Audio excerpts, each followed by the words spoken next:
UFC. I am the greatest combat actor of all time. What's up, everybody? Welcome to this episode of Tell the Tape. I'm your host, Henry Cejudo, aka Triple C. And guess what, guys? Dana White just made a huge announcement. That's right. We have Charles Oliveira versus Arman Tsarukyan. Guys, who saw this stuff coming? Winner of this fight is eventually gonna fight Islam Makhachev for the undisputed 155-pound title. This episode wouldn't be possible without our sponsor. That's right, I'm talking about Aptive. If you're a person that doesn't like to take no for an answer, then guess what, guys?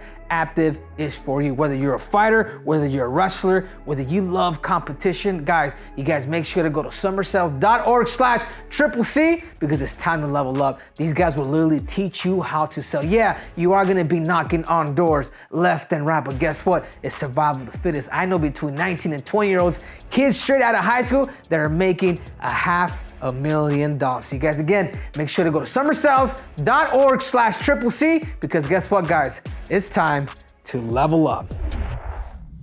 Charles Oliveira is the #1 contender versus Arman Tsarukyan at number 4. You know, right away, I mean, if you guys really, once I noticed this dude hasn't taken a lot of blemishes. Obviously, Charles Oliveira is a lot more experienced with 9 losses. He took a loss to Islam Makhachev. He took a loss to Gamrot, and I don't know who his third loss is, but that being said, Charles Oliveira, as great and as good as he is, he does have a grip load of losses. You know, 10 KOs to 3 decisions, 21 submissions. Jesus, look at that. I mean, that thing just pops out. I mean, you're talking about somebody that's very, very well-rounded. Rarely does he ever go decisions. Out of his 40-some fights, this guy has only gotten decisions 3 times. That says a lot about Charles Oliveira. Arman Tsarukyan, on the other hand, 5 submissions, 7 decisions to 9 KOs. You know, almost matches the KO powers of somebody like Charles Oliveira. 5'7", he's a short king. He's one of us to the 155 pounds to be 5'7". You know, you're on that short king status, Arman Tsarukyan. You know, to a whopping 5'10". I almost felt like, you know, Charles Oliveira seems taller than 5'10". 74-inch reach to 72, age 34 to age 27. I mean, you're talking about, I love this fight because I'm looking at all the stats, I'm looking at all the numbers, and I love the fact that how everything is pretty much diverse. Yeah, he may be more experienced, but he makes it up on age. Yeah, he may only have 3 decisions, but he has 7. Like, he's been through more of these, you know, prolonged wars, which I know this dude's a crazy competitor. That's one thing that I will say about Arman Tsarukyan is he knows how to compete. And the one and only, we got to start off with, you know, the champ has his name, Charles Oliveira. His strengths, his clinch, man. His clinch work is crazy. Once he gets you in that clinch, he'll diversify, he'll pull guard, he'll do whatever, he'll throw knees up the middle, he'll punch you. He's not afraid of work. He's pretty much a risk taker. So if there's one thing that I will say about Charles, is he's a risk taker. This is what makes this dude special. This is actually #1. Go back and look at his stats. Finishing rates, 3 decisions out of his 40-some fights. Only 3 decisions that he's ever had in his life, which is crazy. His lethal submissions, I mean, 62% of his wins come via submissions. We're talking about triangles, we're talking about arm triangles, we're talking about omoplatas, we're talking about twisters, I mean, we're talking about guillotines, we're talking about back takes.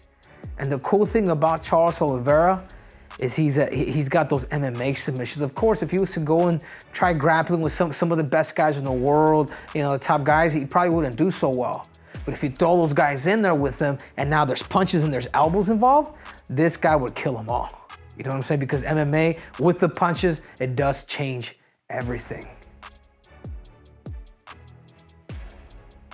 You know, he finishes the fight. 31 finishes, only 3 decision wins. But the most important part is right here. And this is where a guy like Arman Tsarukyan, so luckily, you know, this fight's only gonna be 3 rounds.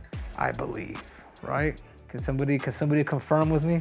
My producers? It should be 5 rounds. But either way, if this fight goes down to 3 or 5 rounds, the longer it goes because of championship experience, it's different. Even though this guy doesn't, even though he only has 3 fights to ever go decisions in fight camp, dude, when you're doing 5 rounds, it builds a certain different callus. Like me preparing for Marab right now, I'm doing 3 rounds. It's different.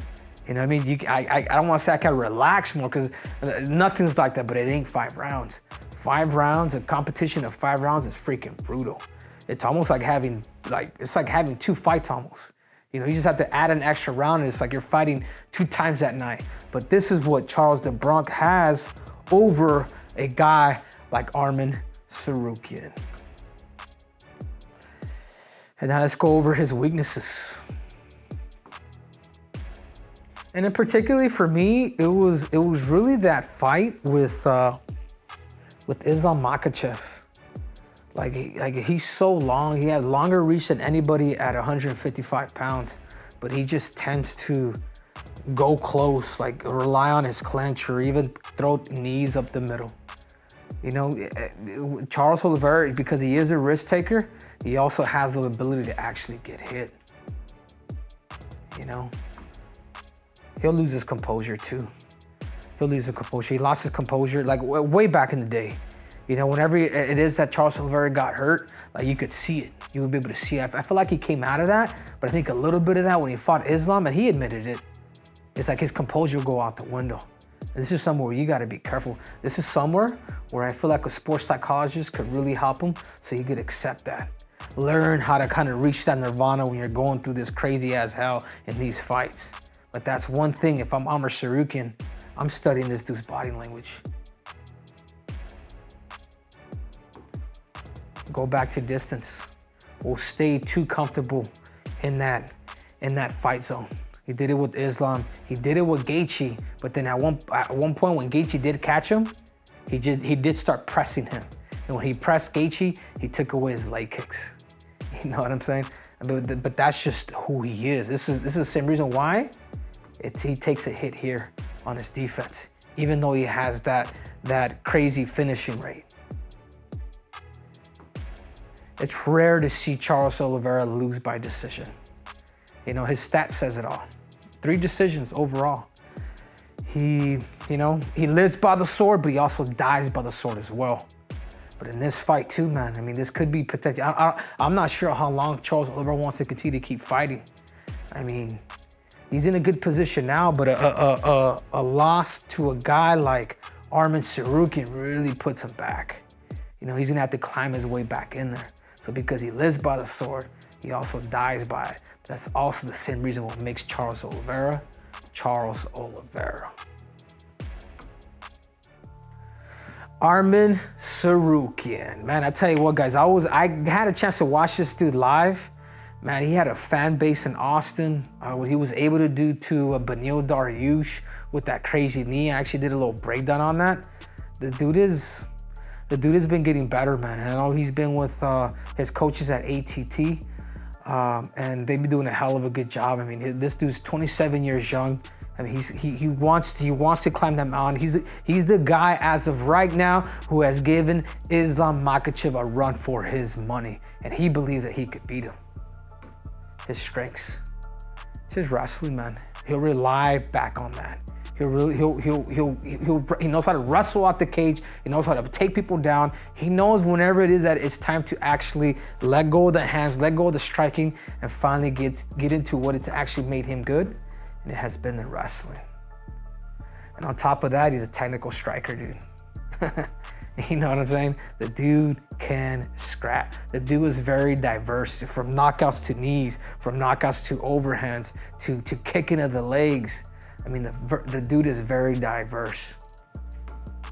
And that being put together with this timing. You know, I do believe a guy like Arman Tsarukyan is a better competitor than he is a fighter. I think the only fight that I would say that kind of slipped away where he got out-hustled was against Gamrot.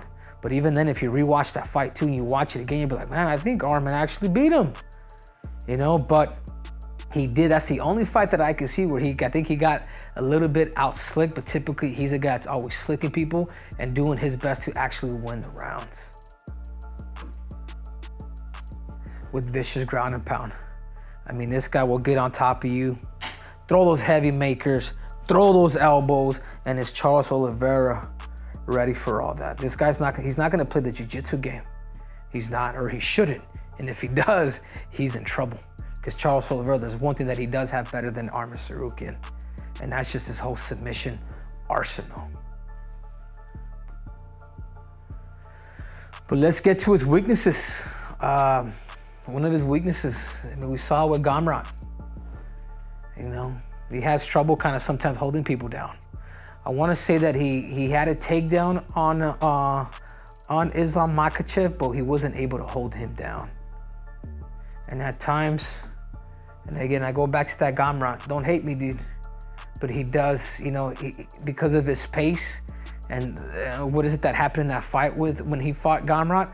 Gamrot was able to kind of test his threshold and eventually win that 5th round, which was the difference in the fight and the same reason why he lost. Can get impatient at times, but you know, who can't? You know, who's not normal?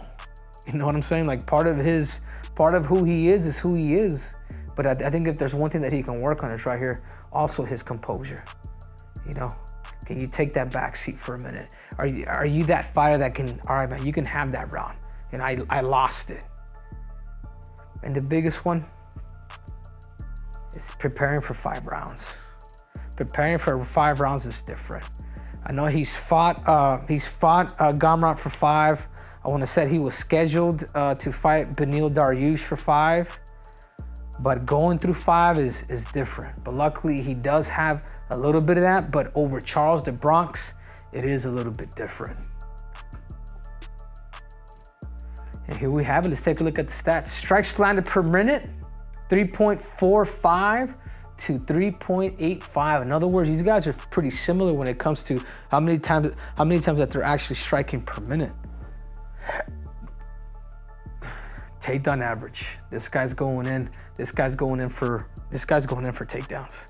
You know, will Charles Oliveira use some of that leverage to maybe possess that anticipation of that guillotine, things like that? Because you know, people like to wrestle. This guy doesn't wrestle at all.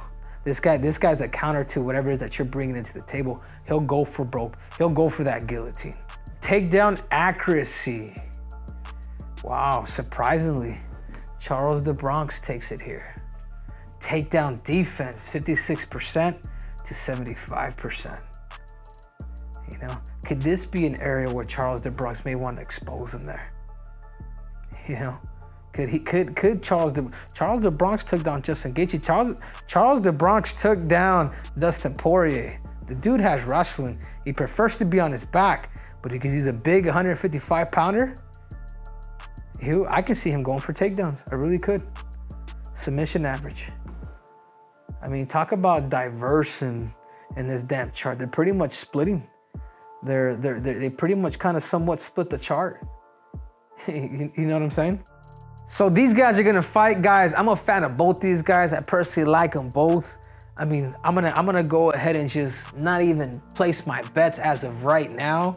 But if there's one guy that's probably more experienced, it is Charles Oliveira. And if there's one guy that's hungry, that's 27 years old, that has youth on top of him, it is Arman Tsarukyan. We're gonna have to find out because UFC 300 is actually going to be on fire. So guys, you guys just watched an episode of Tell the Tape. I'm your host, Henry Cejudo, AKA Triple C, and you guys know I will always deliver. And this episode was brought to you by the one and only Aptive. If you're a person that doesn't like to take no for an answer, are you a person that loves to compete? Are you a former wrestler or former fighter that is not done competing? Well, guess what, guys? Aptive is for you. I mean, these guys will literally house you, teach you how to sell. Yes, you guys will be going to door knocking, but guess what? I know between 19 to 20-year-olds, kids straight out of high school who are foregoing college to chase the dream of sales. And these guys are making anywhere between $500,000 to $1 million. These guys are building teams, and these guys are setting themselves up for the rest of their damn life. So you guys make sure to go to summersales.org/Triple C, because guess what, guys? It is time to level up. Till next time, I'm out.